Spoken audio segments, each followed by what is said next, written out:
कितना भी पकड़ लो फिसलता ज़रूर है, ये वक्त है साहब बदलता ज़रूर है। जहन साथियों, कैसे आप सब? उम्मीद करते हैं सभी अच्छे होंगे। और आज हम आप लोग के बीच में फिर से एक लाजवाब वीडियो लेकर के आए हैं, जिसमें चुटकियों में आप लोग को सिखाएंगे कॉन्सेप्ट। 10 क्लास के विद्यार्थियों के लिए है लेसन 1.2 NCERT, जहां से आपका क्वेश्चन एग्जाम में पक्का पूछा ही जाता है। तो चलिए आज फाइनली कैसे चुटकियों में जाड़ते हैं। बस 5 मिनट का समय दीजिए और देखिए एक लाजवाब कॉन्सेप्ट आपको देते हैं। तो क्वेश्चन आपको नजर आ रहा होगा, बातें कम काम ज्यादा करना है।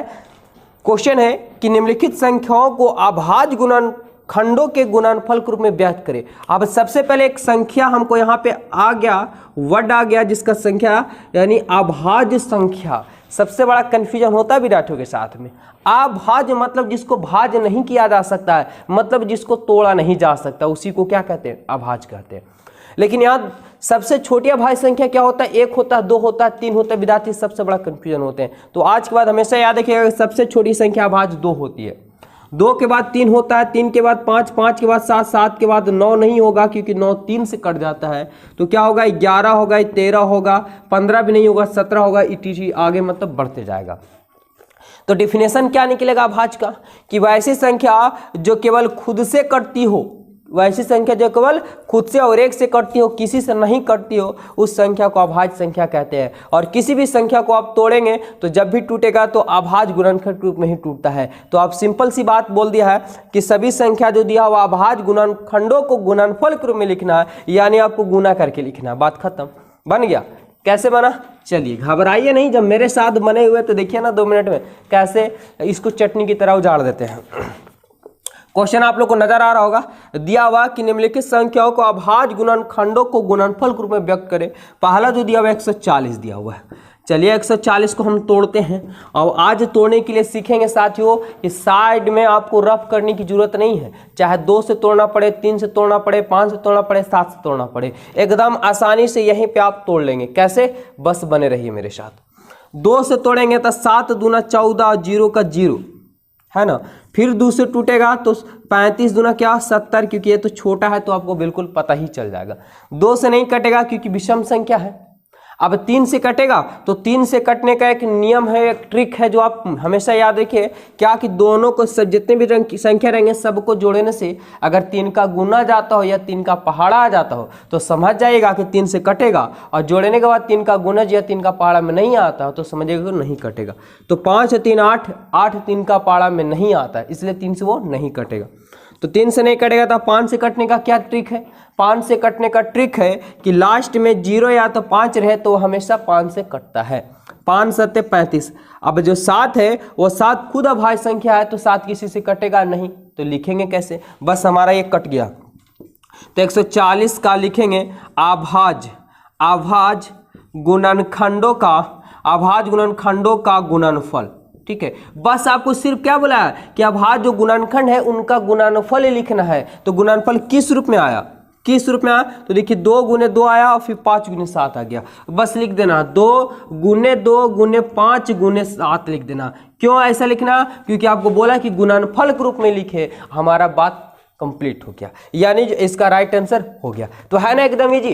चलिए अभी तो स्टार्ट ही हुआ है, अभी 1-2 क्वेश्चन देखते हैं कैसे बनता है। घबराइए नहीं क्योंकि अभी 2 से कट रहा, 3 से कट रहा है, 5 से भी कटेगा, 7 से भी कटेगा, हर तरीका के कटेगा।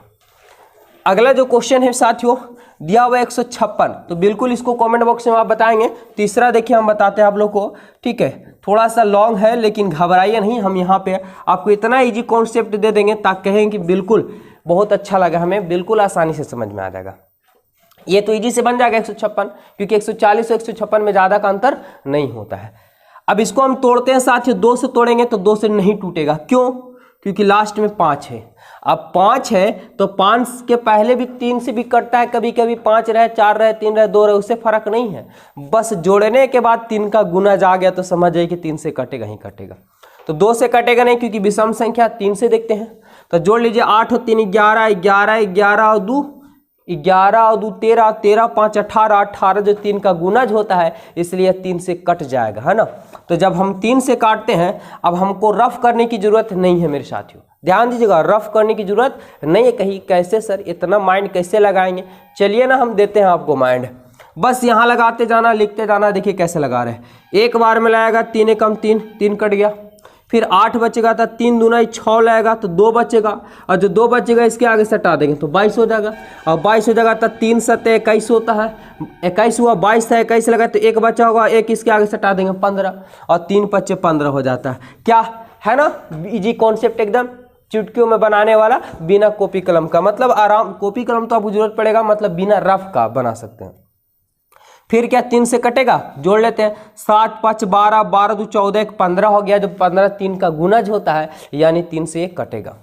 3 से काटेंगे तो 3 चौका 12 कट गया, 12 पूरा का पूरा कट गया, बचा है 7, तो 3 दूना 6 लगाए तो 1 बचेगा। अब 1 किसके आगे तो 15 हो जाएगा, 3 पच्चे 15 हो जाएगा। अब फिर से देखते हैं क्या 3 से फिर कटेगा, तो 4 2 6, 6 5 11, और 11 3 का पहाड़ा में नहीं आता है, इसलिए अब ये 3 से नहीं कटेगा। तो बहुत ही समय बचाने का अनोखा तरीका है ये। चलिए अब 0 या 5 रहे तो 5 से कटेगा ही, 5 8 40, अब 2 बचा होगा, 2 इसके आगे तो 25, और 5 25 हो जाएगा। फिर से कटेगा 5 से, क्योंकि लास्ट में 5 है और 0 रहे तो कटता ही कटता है। तो एक बार में लाएगा कितना, 5, 3 बचेगा और 35 हो जाएगा, और 7 पच्चे 35, यानी 17 पच्चे 85, ऐसी भी पता होगा। अब 17 नहीं टूटेगा किसी से, क्यों, क्योंकि वो खुद अभाज्य है, मतलब जिसको भाज नहीं किया जा सकता है। तो हम क्या लिख सकते हैं कि 38 25 का अभाज्य गुणनखंड है ना, अभाज्य गुणनखंडों का गुणनफल। अब गुणनफल क्या आया जरा बताइए, 3 गुने 3, 5 गुने 5 गुने 17, यानी 3 गुने 3 गुने 5 गुने 5 गुने 17। यही ना है मेरे साथियों, कितना इजी है ना, इजी।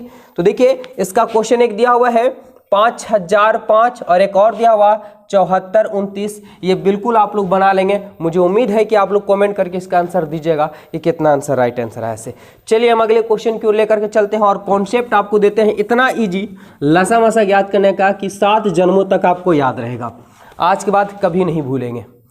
याद रखिए, जब लसा और मसा कोई शर्त से पूछ दिया जाता है, यानी अभाज्य गुणनखंड से विधि पूछ दिया जाता है, या डायरेक्ट पूछ दिया जाए कि लसा और मसा ज्ञात करें, तो चलिए आज कैसे चुटकियों में उसको बनाते हैं। तो सबसे पहले एक फॉर्मूला हमको हमेशा याद रखिएगा, लसा गुने मसा यानी एलसीएम गुने एचसीएफ बोल दे, ठीक है। तो होता है ए गुने बी, यानी बोल सकते हैं 2 संख्याओं का गुणनफल, ठीक है। ये अगर आपको डायरेक्ट पूछ दिया जाए कि लसा और मसा ज्ञात करें, जब शर्त है साथियों कि जब 2 संख्या दिया हुआ रहे तब, और जब 3 आएंगे 4 आएंगे 5 आएंगे तो वो कैसे बनता है, बस हम आगे बताएंगे, वीडियो में आप लोग सिर्फ बने रहिए, देखिए कैसे होगा। तो इसको चाहे तो एक स्क्रीनशॉट ले लीजिए। अब यहाँ से हमको मान लीजिए कि लसा दिया हुआ है तो मसा निकालेंगे तो गुना को उल्टा भागा में चल जाएगा। अगर इधर से कोई संख्या एक दिया एक पूछा है तो हमको गुना को उल्टा भागा में चला आएगा, तो आसानी से यहाँ पे चारों चीज को निकाल सकते हैं। क्या क्वेश्चन है, क्वेश्चन नजर आ रहा होगा आप लोग को। अब देखिए कैसे बनेगा। ये से बोला है कि पूर्णांकों को निम्नलिखित युग्मकों के एचसीएफ मतलब मसा और एलसीएम यानी लसा ज्ञात कीजिए, और जांच कीजिए कि क्या दोनों संख्याओं का गुणनफल लसा गुने मसा है। मतलब आपको शर्त भी दिया हुआ है जांच करने के लिए। पहला जो संख्या दिया हुआ है साथियों 26 और 91, 26 और 91 कैसे ज्ञात होगा। तो सबसे पहले तो हमको मसा ज्ञात करना पड़ेगा, मसा के बाद हमको लसा ज्ञात करना पड़ेगा। और कितने संख्या, 2 संख्या, तो 2 संख्या के लिए भी आपको फॉर्मूला दिए थे, बस ये फॉर्मूला पे बैठ जाएगा। लेकिन याद रखिएगा 2 संख्या रहेगा तभी संख्या पे बैठता है, 2 से बेसी हो गया इसके लिए कॉन्सेप्ट काम नहीं करता है। इसके लिए अगला कॉन्सेप्ट है जो हम आगे देने वाले हैं। सबसे पहले 26 को और 91 को लिख लेना है और इसको अभाज्य गुणन के रूप में तोड़ लेना है। इसको चाहे तो रफ के रूप में अलग तोड़ लीजिए या तो साइड में तोड़ लीजिए, कहीं भी तोड़ सकते हैं। अगर आपको दिमाग काम करता है तो डायरेक्ट तोड़ लीजिए। 13 दूना क्या होता है 26, यानी 2 गुने 13 हो जाएगा। या 26 को तोड़ेंगे अगर रफ में भी करेंगे तो 2 से 13 दूना 26 आएगा। 13 सत्ते 91 होता है, तो 13 7 गुने कितना कर देंगे 13 कर देंगे। ऐसे भी आप तोड़ सकते हैं। तो देखिए 2 से 9 1 10 हो गया, 2 से टूटेगा नहीं, 3 से टूटेगा नहीं, 5 से टूटेगा नहीं, कन्फर्म 7 से टूटेगा। तो एक बार में 7 और यहाँ 2 बचेगा और 3 सत्ते 21 7 21 यानी 13 सत्ते 91 हो जाता है। तो ये आप रफ में कर सकते हैं। अब यहाँ पे आ जाता है बात मसा, जिसको हम लोग क्या कहते हैं एचसीएफ बोलते हैं। तो मसा कैसे निकलता है और मसा किसे कहते हैं जरा समझिएगा, जरा गौर फरमाइएगा कि मसा जो होता है वैसी संख्या को कहते हैं जो सभी में मिलता हो।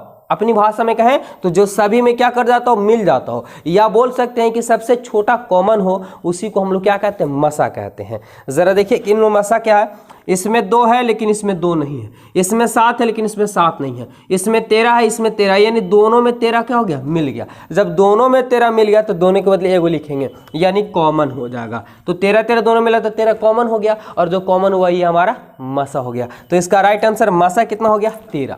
लेकिन मसा तो ज्ञात हुआ है, अभी लसा हमारा बाकी है। चलिए ना इसके लिए अब चलेंगे सूत्र से। अब यहाँ पे कोई शर्त नहीं बोला है कि अभाज्य गुणनखंड विधि से ही निकालना है, बस लसा और हमसे मसा पूछा है, तो जहाँ से शॉर्ट तरीका मिलेगा वहीं से निकाल लेना है। तो क्या लिखेंगे कि मसा गुने लसा, या आप लिख सकते हैं HCF गुने LCM बराबर A गुने B, यानी 2 संख्याओं का गुणनफल। अब हमारे पास HCF आ गया कितना, 13 हो गया है, और LCM नहीं दिया हुआ है, और A का मान हम क्या मान लेंगे, 26, और B का मान मान लेंगे 91 मान लेंगे। अब जरा ध्यान दीजिएगा यहाँ पे कि अगर हम LCM निकालते हैं तो 26 गुने 91 है, और ये गुना है, और गुना का उल्टा हमेशा भागा होता है। जैसे दिन का उल्टा रात होता है, प्लस का उल्टा माइनस होता है, और सही गुना और गुना का उल्टा भागा होता है, बट्टा में चला जाएगा।